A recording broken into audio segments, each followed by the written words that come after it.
हरे भरे घास के मैदान में एली नाम की एक दयालु हाथी और बेनी नाम का एक चंचल खरगोश रहते थे।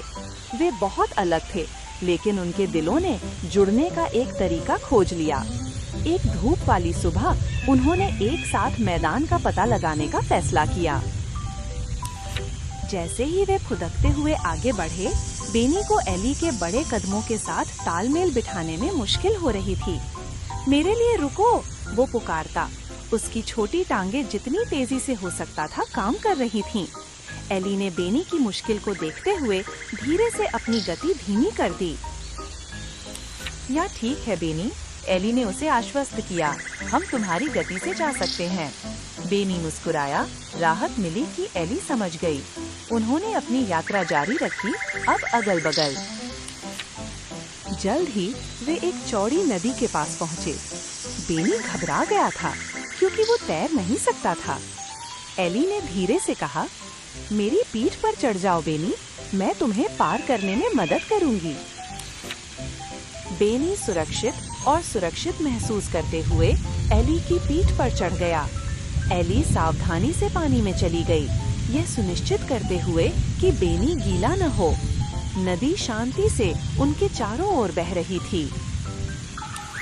दूसरी तरफ बेनी ने एली को धन्यवाद दिया। तुम अब तक की सबसे अच्छी दोस्त हो एली, उसने कहा। एली मुस्कुराई। कभी भी बेनी, दोस्त इसीलिए तो होते हैं। जैसे ही वे आगे बढ़े, उन्हें रसीले जामुनों का एक टुकड़ा मिला। बेनी सबसे ऊंचे जामुनों तक नहीं पहुंच पा रहा था। एली ने अपनी सूंड का इस्तेमाल धीरे से जामुनों को तोड़ने और बेनी को देने के लिए किया। धन्यवाद एली, ये बहुत स्वादिष्ट हैं। बेनी खुशी से मीठे जामुन खा रहा था। एली उसे देख रही थी। उसका दिल खुशी से भर गया। उसे बेनी को खुश देखकर बहुत अच्छा लग रहा था।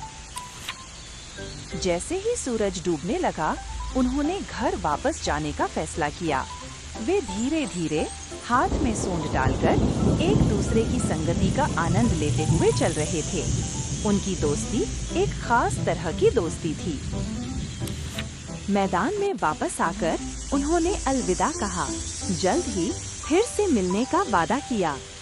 एली और बेनी जानते थे कि भले ही वे अलग हैं, लेकिन उनकी दोस्ती ने उन्हें मजबूत बनाया और इसलिए वे एक बड़े दिल वाली दोस्ती के साथ खुशी से रहने लगे। Thank you for watching. Please like and subscribe for more stories.